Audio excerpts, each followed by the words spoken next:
हम में से हर एक के लिए निमंत्रण दिया है और यह भी कहा है गीतों के माध्यम से हम सबको, हे पवित्र आत्मा पिता के चरणों में ले चल। और निश्चय हम आगे बढ़ेंगे और प्रभु के अनुग्रह में आगे जाएंगे। आज हम देखेंगे ऐसा विश्वास जो चट्टानों को भी हिला देता है ना? एक ऐसा विश्वास जो चट्टानों को हिला देता है। और ऐसा क्यों होगा? क्यों चट्टान हिल जाएगा? क्यों समुद्र दो भाग हो जाएगा? क्यों यरदन नदी आपके पैर के छूते ही दो भाग हो जाएंगे? क्यों आपके कहते ही आकाश से वर्षा होने लग जाएगा? क्यों आपके कहते ही रोगी चंगा हो जाएगा? उसके पीछे एक राज है, और वो राज ऐसा नहीं है, गुप्त में नहीं है। जो राज एक्चुअली में गुप्त में होता है उसे राज बोलते हैं, लेकिन परमेश्वर ने प्रकट किया है, अब कोई बात गुप्त नहीं है। निर्गमन की किताब उसका 4 अध्याय 16 पद, हम इन पदों के माध्यम से आज के अध्ययन को आरंभ करेंगे। निर्गमन 4 उसका 16। और वो तेरी ओर से लोगों से बातें किया करेगा, वो तेरे लिए मुंह और तू उसके लिए परमेश्वर ठहरेगा। समझ में आ गई? वो तेरा मुंह ठहरेगा और तू उसका क्या ठहरेगा? परमेश्वर ठहरेगा। तो हर एक चीज के लिए, चाहे वो पक्षी हो, चाहे वो पहाड़ हो, चाहे कोई भी प्राकृतिक चीज हो, चाहे जलचर हो, थलचल हो, चाहे बीमारी हो, चाहे मृत्यु हो, चाहे शैतान हो, तू उनके लिए क्या ठहरेगा? परमेश्वर। और जब अपने आप को इस वचन के आधार से अपने आप को परमेश्वर के समान, क्योंकि आप किसके स्वरूप में हैं? परमेश्वर के स्वरूप में हैं। इसलिए बाइबल कहती है आप ईश्वर हैं, आप प्रभु हैं, आप परमेश्वर भी हैं, है ना? तब वो परमेश्वर का परमेश्वर है, प्रभुओं का प्रभु है, ईश्वरों का ईश्वर। एक और वचन पढ़ेंगे इसी निर्गमन 7 का पहला पद।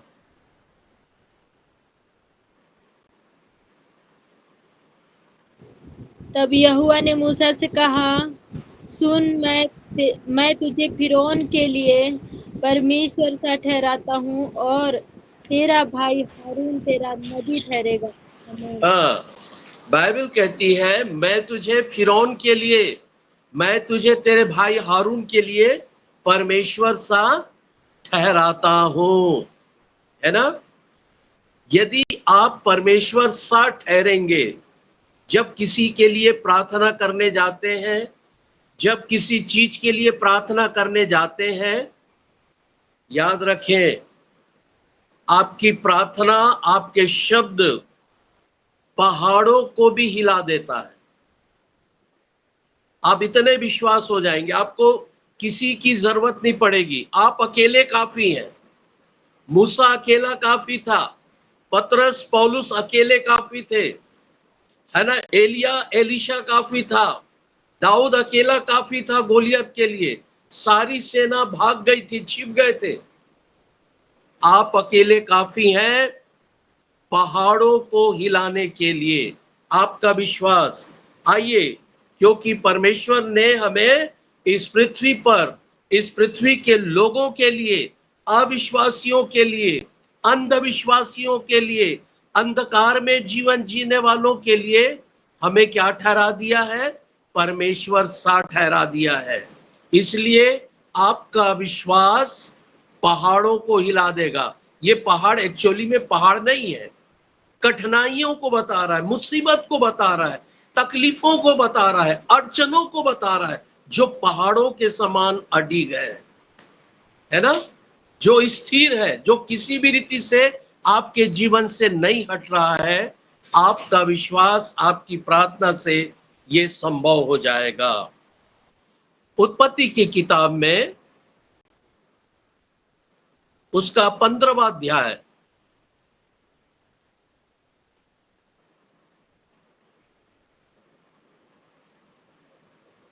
उत्पत्ति 15:3 से 6 तक।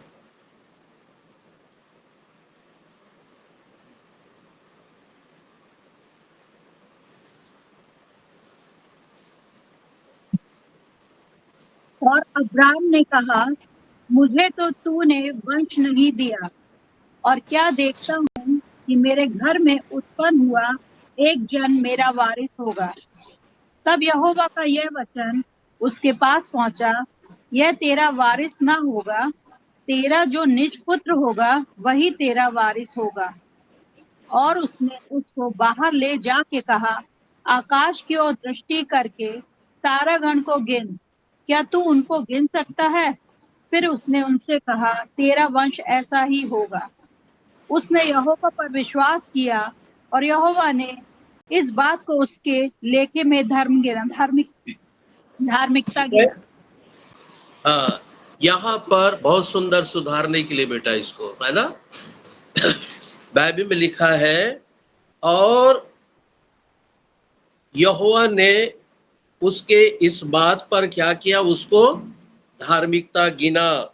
लेकिन यहाँ लिखा है, उसने यहोवा पर क्या किया, विश्वास किया। और कैसा विश्वास किया? एक अडिग विश्वास, एक स्थिर विश्वास, एक पवित्र विश्वास किया। जबकि उसकी पत्नी सारा बूढ़ी हो गई थी, ठीक है, और उसका कोख मर चुका था, लेकिन परमेश्वर की प्रतिज्ञा पर उसने यकीन किया। उसने असंभव बात पर विश्वास किया कि परमेश्वर ने कह दिया है तो वो पूरा होगा। और क्या कहा था परमेश्वर ने? बाहर निकल कर देख, आकाश के तारों को देख, इसके समान मैं तेरे संतानों को बनाऊंगा। यदि आपके घर में परेशानियां हैं तो घर के बाहर आज रात निकल जाना और आकाश के तारों को देखना। खुदा कहता, इसे गिन सकता है क्या? मैं इतने ही आनंद, ऐसी ही खुशियां मैं तुझे आज रात देने पर हूं। यदि तू मुझ पर यकीन करता है, मुझ पर विश्वास करता है, मुझ पर भरोसा रखता है, तो मैं ऐसे ही आशीष दूंगा। यदि आपके बच्चे बेरोजगार हैं तो परमेश्वर कहता है, बाहर निकल जा घर से और आकाश की ओर देख, मैं तेरे बच्चे के लिए इतने ही अनगिनत जॉब रखा हूं, मैं इतने ही ज्यादा, इतने ही अनगिनत आपके लिए प्रमोशन रखा हूं, मैं तेरे खेतों में इतने ही अनगिनत बरकत को डाल दिया है। तू आशीष को पाएगा, है ना। कई लोग, कई बार, जैसे सरोज ने बताई कि उनका जो भाई था, मामा का लड़का, जो प्रभु का दास भी है, वो मृत्यु शैया में था। 3-3 बार उसे आईसीयू में एडमिट करना पड़ा। कलीसिया में बहुत सारे लोग निराश हो गए, हताश हो गए, लेकिन कलीसिया के लोग, परिवार के लोग, यहोवा यीरे सत्संग के लोगों ने प्रार्थना की, उसके मृत्यु तक को हटा दिया गया, उसके मृत्यु को उसके जीवन से टाल दिया गया। वो दुख के बादल जो पहाड़ के समान उस घर पर आने पर थे, उसको दूर कर दिया गया। ये है परमेश्वर, ये आशीष इस वचन के द्वारा देना चाहता है। अनगिनत बरकत, अनगिनत उन्नति, अनगिनत परमेश्वर की भलाई आपके अंदर, आपके परिवार में, आपके बेटे बेटियों में, आपके संतानों पर आएगी। अगर आपको विश्वास नहीं है तो आप घर से बाहर तारों को देख लो। परमेश्वर ने कहा, इतनी आशीष मैं पीढ़ी से पीढ़ी तक मैं तुझे और तेरे परिवार को देने जा रहा हूं।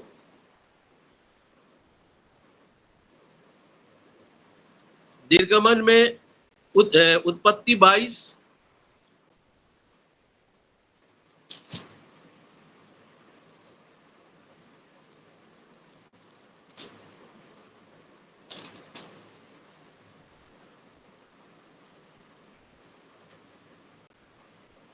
1 से 5 तक पढ़िए।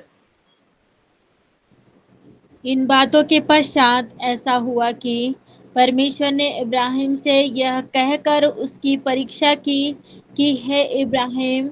उसने कहा, देख मैं यहाँ हूँ। उसने कहा, अपने पुत्र को अर्थात अपने इकलौते पुत्र इसहाक को, जिससे तू प्रेम रखता है, संग लेकर मोरियाह देश में चला जा और वहां उसको एक पहाड़ के ऊपर, जो मैं तुझे बताऊंगा, होम बलि करके चढ़ा।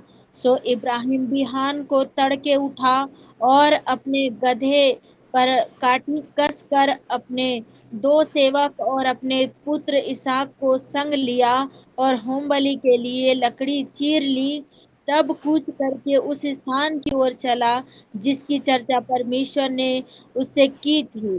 तीसरे दिन इब्राहिम ने आंखें उठाकर उस स्थान को दूर से देखा और उसने अपने सेवकों से कहा, गधे के पास यहीं ठहरे रहो, यह लड़का और मैं वहां तक जाकर और दंडवत करके फिर तुम्हारे पास लौट आऊंगा। आमीन। हाँ, परमेश्वर ने उसकी परीक्षा की और कहा, जिस बेटे को मैंने तुझे मरे हुए कोख के द्वारा दिया, तुम्हारे बुढ़ापे में दिया, क्या तू इसे मेरे लिए बलिदान कर देगा? उसने परमेश्वर पर भरोसा किया और परमेश्वर की आज्ञा को मानकर उसने मोरिया नाम पर्वत पर अपने बेटे को ले जाना आरंभ किया। लेकिन उसका एक विश्वास देखिए 5वें पद में, उसने अपने दासों से कहा कि उसने सेवकों से कहा, गधे के पास यही ठहरो, यह लड़का और मैं वहां जाकर दंडवत करके फिर तुम्हारे पास आऊंगा। ये उसका निश्चयता था, उसका ये विश्वास था कि मैं अपने बेटे को जीवित वापस ले आऊंगा। लेकिन जैसा प्रभु ने मुझसे कहा था, मैं इसका बलि भी करूंगा, मैं इसे बलि कर दूंगा। लेकिन इसके विश्वास को देखकर परमेश्वर भी हिल गया, परमेश्वर भी हिल गया। और इसी कारण ये हमारी संगति का नाम रखा गया है। इसी का 14 पद भी पढ़ लीजिए।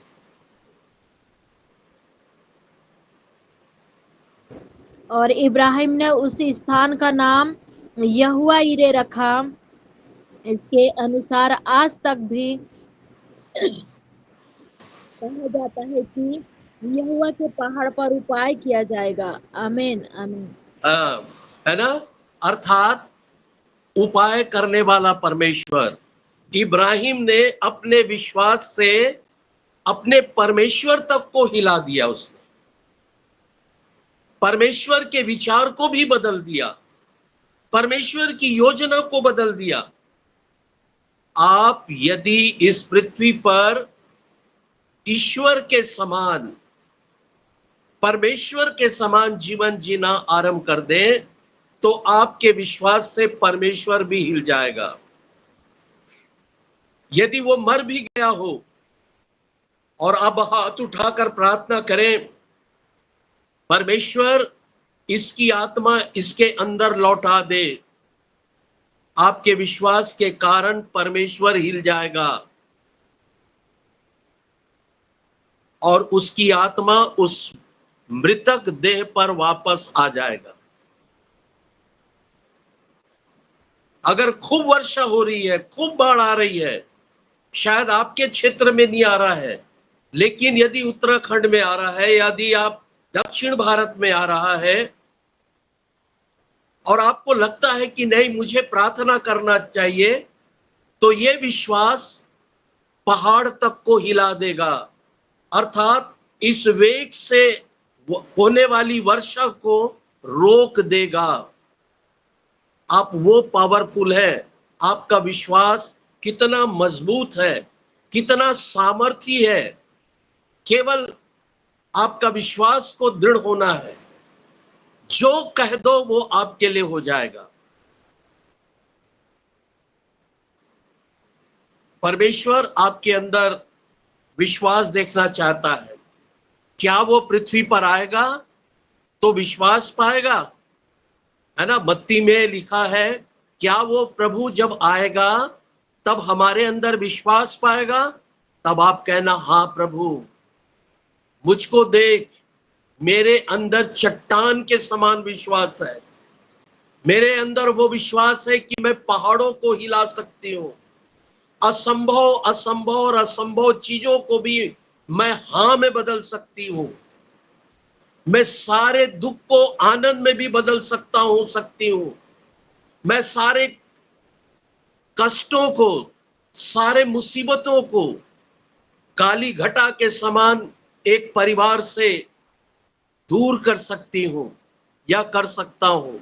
वो पावर परमेश्वर ने आपको दे रखा है, और वो पावर है आपका विश्वास, जो पहाड़ों को भी हिला देगा, है ना। पहाड़ों को हिला देता है। यदि हम जाए निर्गमन में और उसका 17 अध्याय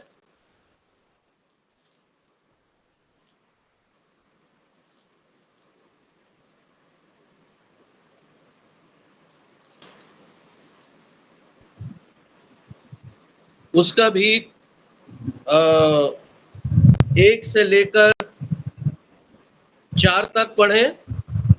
फिर इसराइलियों ने की सारी मंडली सीन नामक जंगल से निकल चली और यहोवा के आज्ञा के अनुसार कूच करके रपीदीम में अपने डेरे खड़े किए, और वहां उन लोगों को पीने का पानी ना मिला।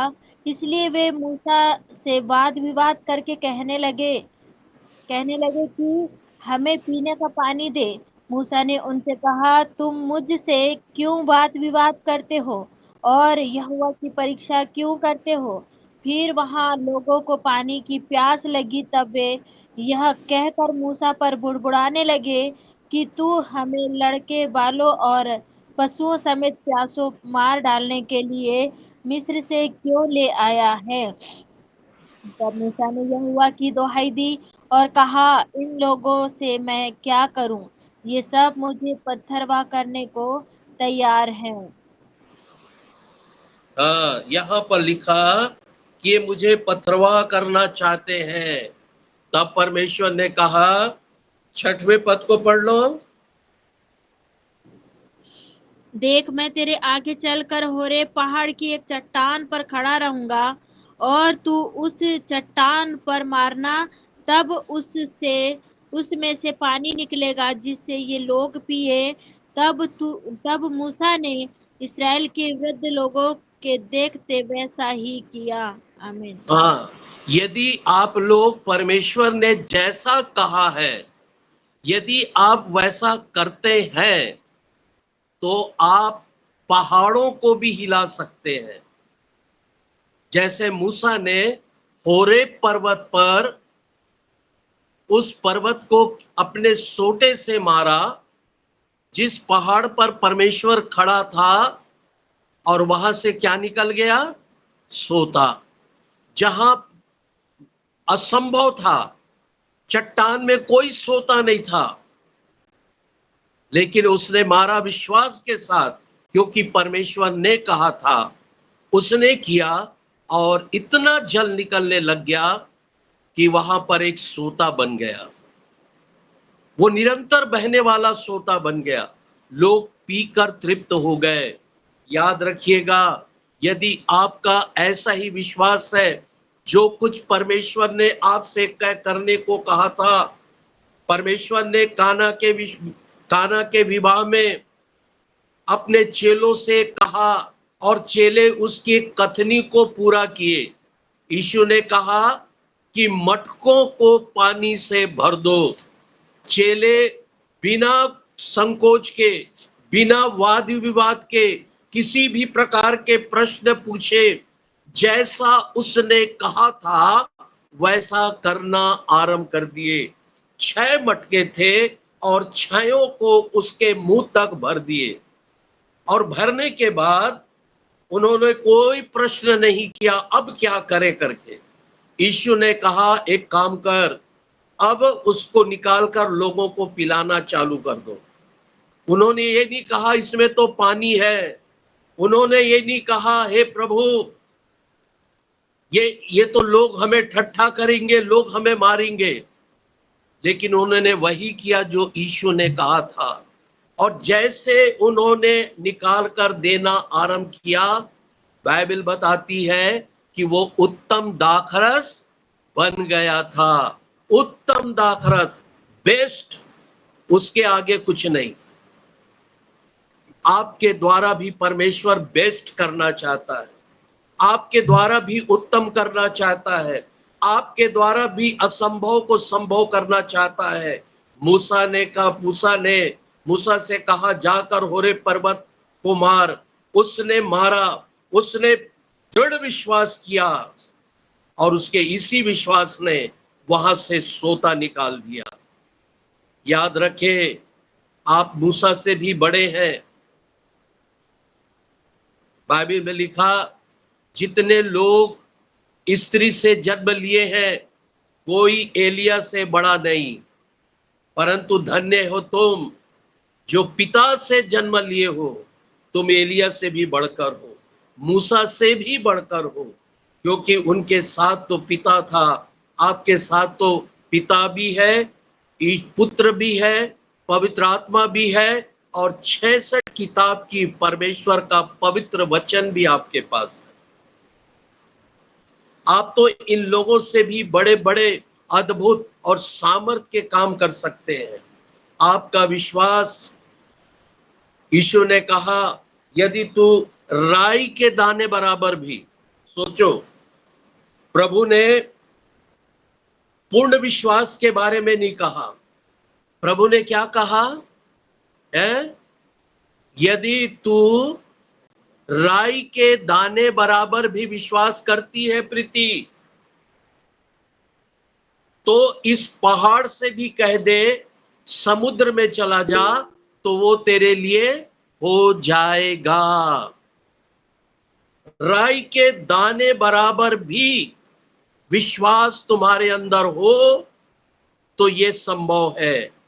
आप हिला सकते हैं पहाड़ों को, आप लोगों को दिखा सकते हैं, आप अविश्वासियों को विश्वासी बना सकते हैं, कुड़कुड़ाने वालों को विश्वासी बना सकते हैं, नफरत करने वालों को विश्वासी बना सकते हैं, अधर्मियों को धर्मी बना सकते हैं, पापियों को पवित्र बना सकते हैं। यदि आपके अंदर दृढ़ विश्वास है, आप ऐसा कर सकते हैं और कर भी रहे। मैं ऐसा नहीं कह रहा हूं, कर सकते हैं अर्थात आप कर भी रहे हैं। प्रभु का धन्यवाद हो। और हमने देखा मूसा, है ना, मूसा ने क्या किया? उस होरेब नाम पहाड़ को मारा। आज आपकी जरूरत है, आप असंभव को मारे प्रार्थना के द्वारा, बीमारियों को मारे प्रार्थना के द्वारा, दुष्ट आत्माओं को मारे प्रार्थना के द्वारा, असंभव से असंभव कार्यों को मारे प्रार्थना के द्वारा, वो आपके लिए पूरा हो जाएगा। आप जो चाहे मांगे आपके लिए हो जाएगा।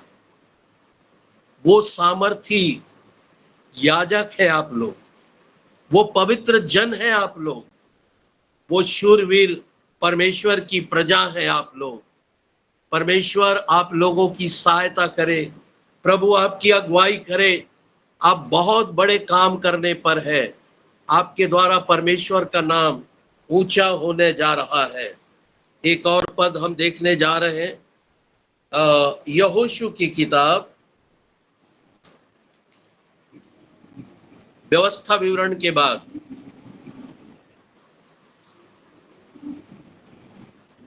उसका 3रा अध्याय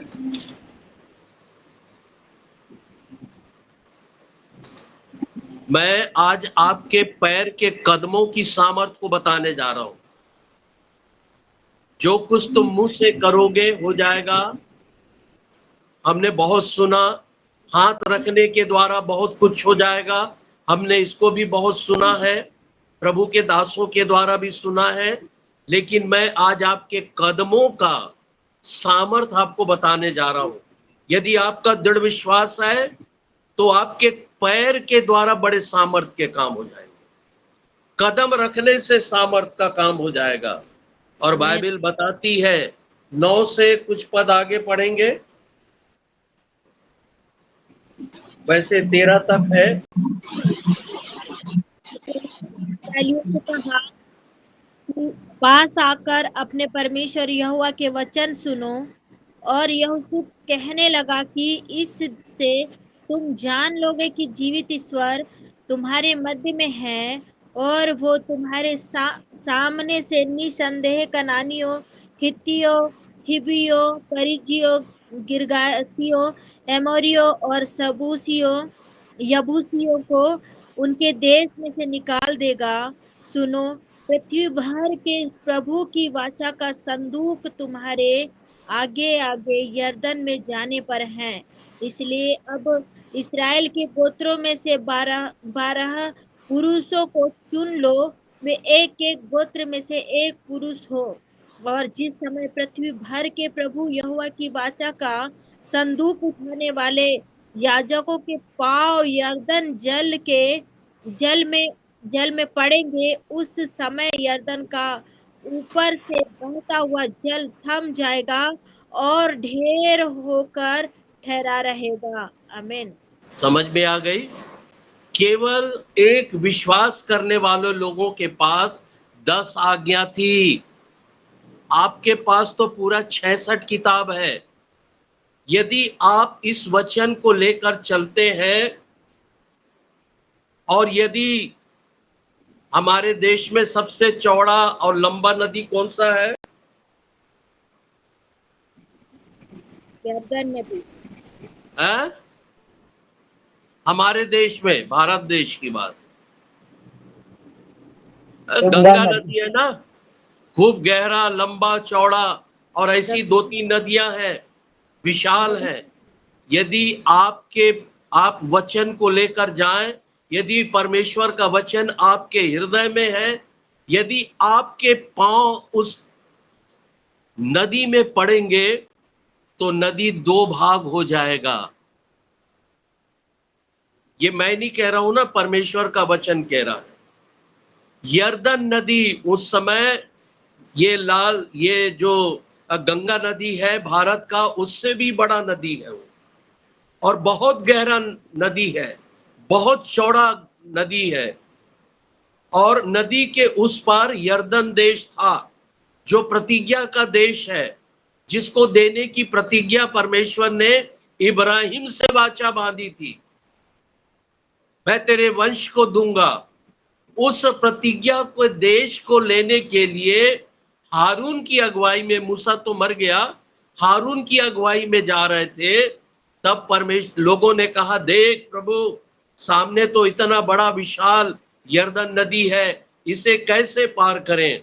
प्रभु ने कहा, 12 गोत्रों में से 12 पुरुष को जो पवित्र हैं सामने लिया, और वे वाचा की संदूक को लेकर जैसे ही अपना कदम यरदन नदी में रखेंगे, यरदन नदी 2 भाग हो जाएगा।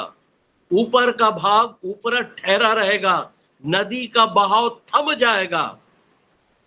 याद रखें, जब आप किसी की मुसीबत से भरे हुए, किसी तकलीफ से भरे हुए परिवार में जाते हैं, ऐसी कलीसिया में जाते हैं जहां लड़ाई और झगड़े हैं, जहां फूट है, जहां विधर्म है, ऐसे परिवारों में जाते हैं जहां अशांति है, जहां लड़ाई और झगड़े हैं, अगर वचन को लेकर जाते हैं, वहां की सारी विपत्ति 2 भाग हो जाएगी, वहां की अशांति 2 भाग हो जाएगी, और परमेश्वर की शांति जो मनुष्य के समझ से परे है, उस परिवार में दिखाई देना आरंभ हो जाएगा। केवल कदम रखने से, प्रचार करने से नहीं, प्रार्थना करने से नहीं, केवल आपके कदम रखने से।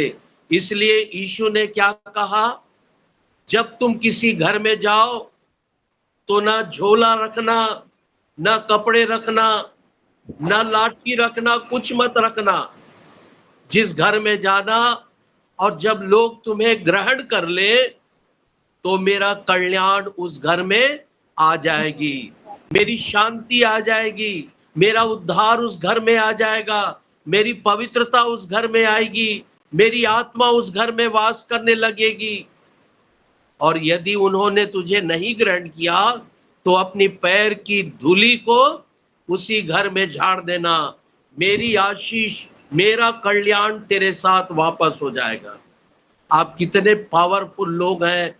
मैं केवल आपको आपकी पहचान आपको बता रहा हूं, मैं आपको इस काबिल नहीं बना रहा हूं। आप अपने आप इस काबिल हैं, केवल मैं उस काबिलियत से आपका परिचय करा रहा हूं कि आप कितने योग्य हैं, कितने शूरवीर लोग हैं, आप कितने सामर्थी हैं, कितने महिमा से भरे हुए हैं। सेवक, केवल मैं इसका परिचय करा रहा हूं।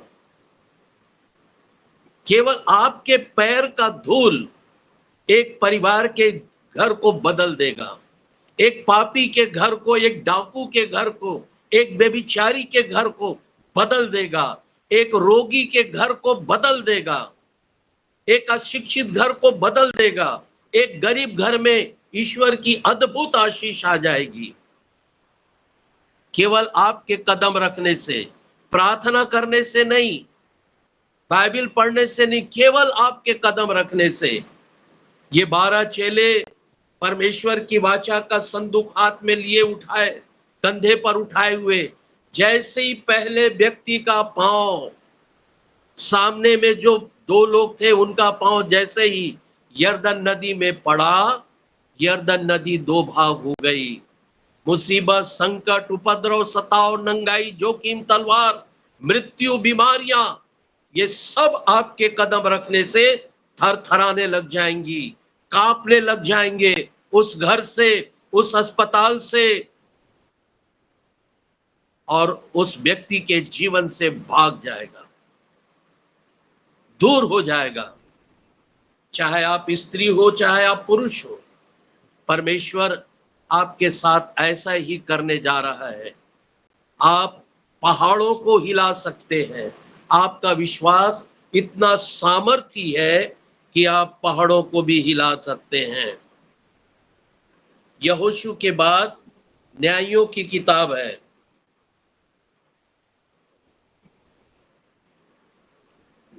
उसका 7वां अध्याय,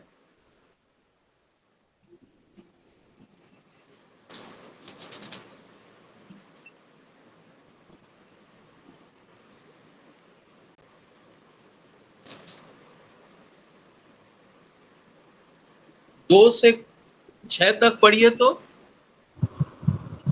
तब तब यहोवा ने हाँ, थोड़ा ऐसा पढ़िए। अनुराग पढ़ो बेटा, उनकी आवाज दब रही है।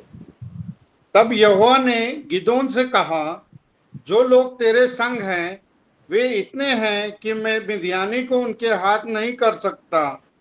नहीं तो इजराइल यह कहकर मेरे विरुद्ध अपनी बड़ाई मारने लगेंगे कि हम अपने ही भुजबल के द्वारा बचे हैं। इसलिए तू जाकर लोगों में यह प्रचार करके सुना दे, जो कोई डर के मारे थरथराता हो वो गिदान पहाड़ से लौटकर चला जाए। तब 22,000 लोग लौट गए, केवल 10,000 रह गए।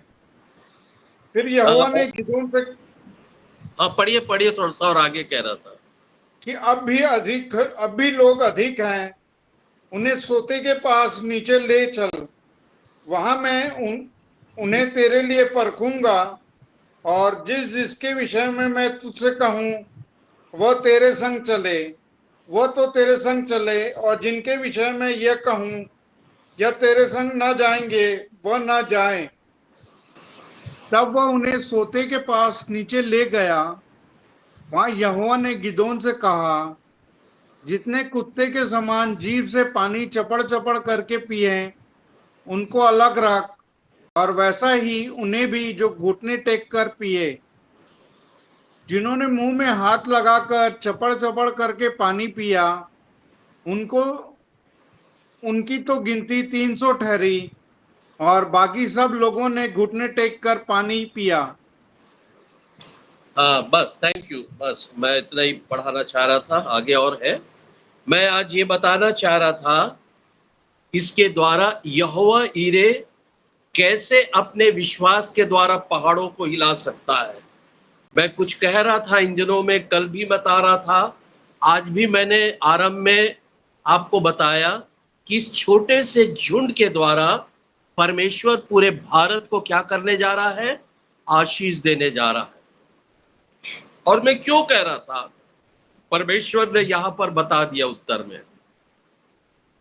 गिदोन एक अच्छा अगुवा था, उसने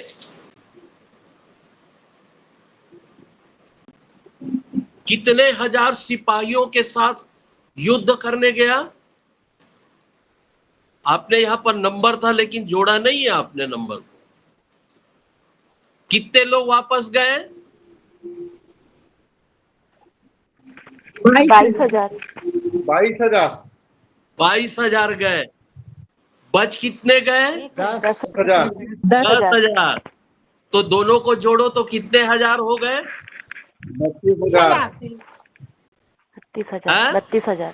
32,000। 32,000 है ना। 32,000 सेना को लेकर जय पाने के लिए अन्य जातियों पर चढ़ाई करने के लिए गिदोन चला, लेकिन परमेश्वर ने गिदोन को रोक दिया और कहा, देख, कहीं इज़राइल अपने बल के कारण फूल ना जाए, तो एक काम कर, जो डरपोक लोग हैं, जो कमजोर लोग हैं, जो अविश्वास रखते हैं, जो घबराते हैं, उनको कहा वापस चला जाए। तो कितने लोग डर के मारे वापस हो गए? कहीं अन्य जाति हमें नाश ना कर दे, तलवार से बध ना कर दे, हमें जान से ना मार डाले। तो कितने सेना वापस हो गए?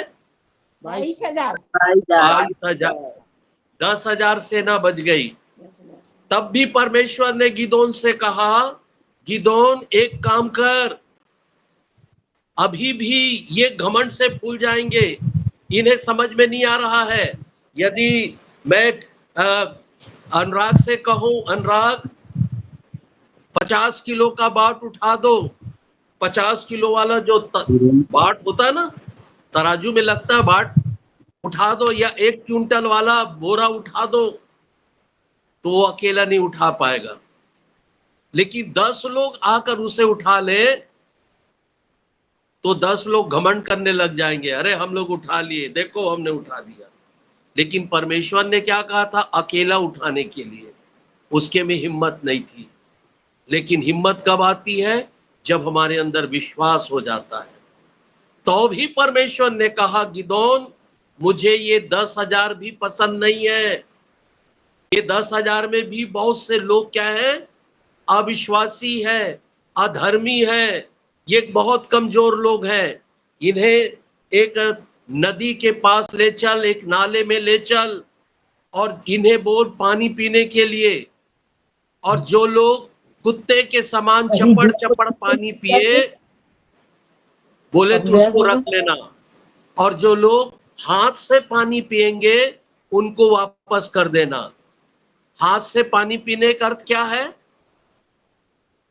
मतलब अपने तलवार को एक किनारे रख देंगे और तब वे पानी चुल्लू में ले लेकर पीएंगे, और शत्रु आ जाएगा तो उनको तलवार उठाने का मौका नहीं मिलेगा।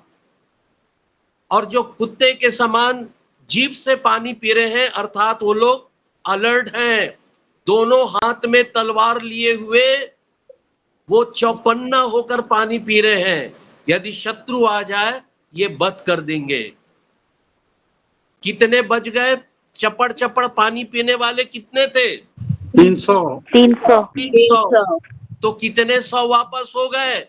कितने हजार? 9,300 और 9,700। यस, गड़बड़ा कर दिया था अनुराग। अभी तो 0 मिल जाता है ना। हाँ, तो 9,700 लोग फिर वापस हो गए। तो कितने वापस हो गए? 29,300। 700। 29,700। No, wrong. पहले नो। कितने थे, बाद में कितने वापस हुए, दोनों को जोड़ लीजिए। 31,700 31,700 31,700 31,700। 700 हाँ, 10,000 समझ में आ रही? 31,700 लोग वापस हो गए। 22 ये बात जब आप प्रचार करते हैं ना, तो लोगों को बताया करें ऐसा, तब लोग बड़े इंटरेस्ट से आपकी बात सुनेंगे।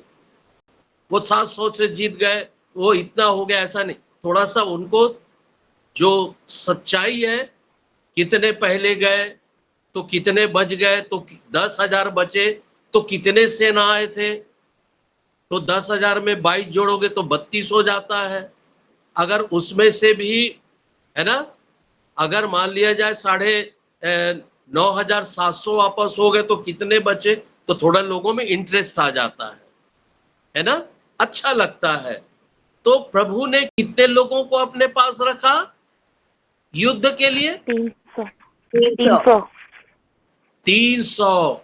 परमेश्वर ने इन 300 लोगों के द्वारा बड़ी सेना, पलस्ती की बड़ी सेना पर जय दिलाया। ये 300 लोग पहाड़ को हिला दिए, शूरवीरों को हरा दिए। इसीलिए मैं कह रहा था, ये छोटा झुंड पूरे भारत को हिला देगा। समझ रहे मेरी बात है?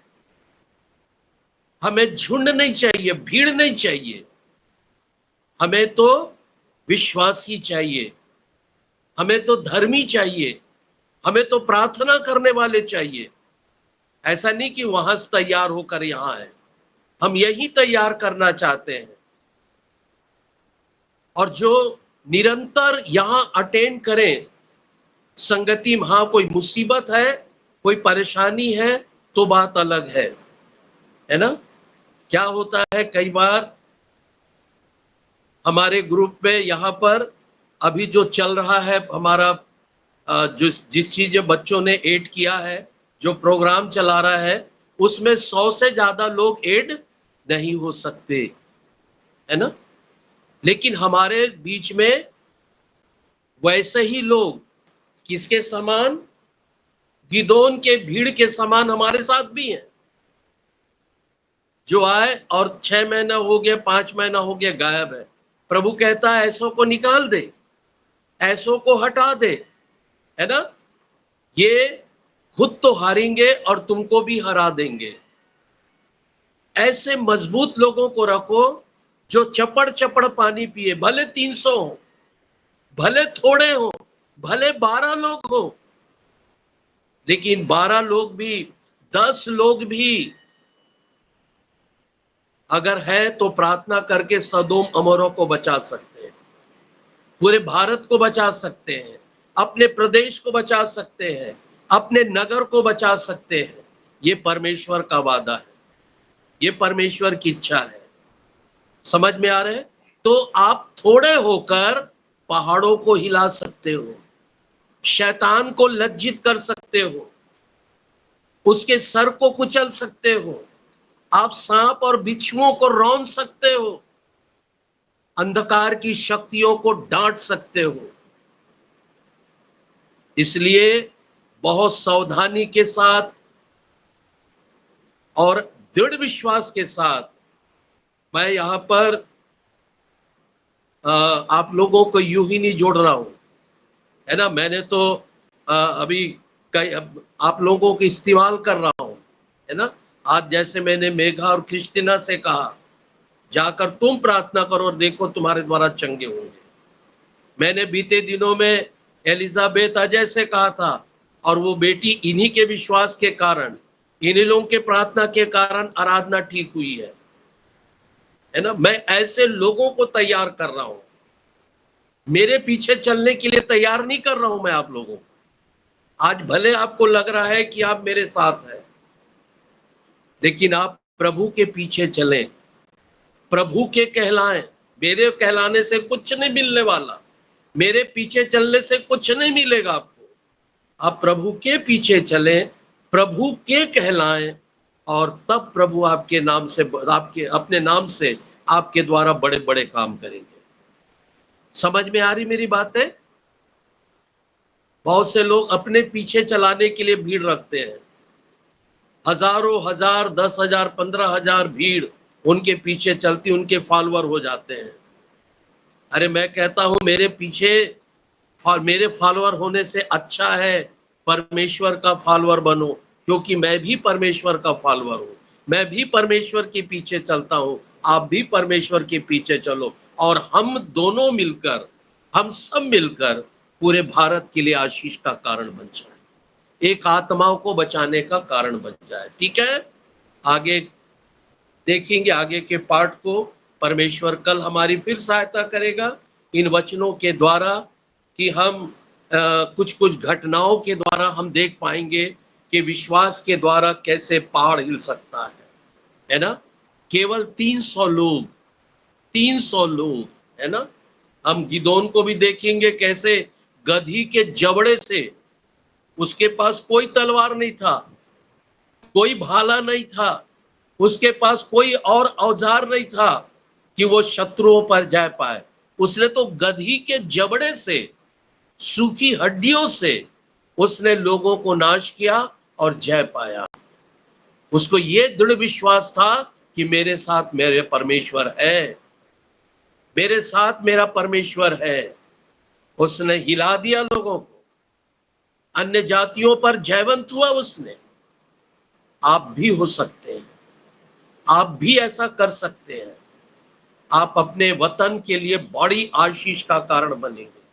प्रभु आप सबों की सहायता करें। हम प्रार्थना में जाएंगे।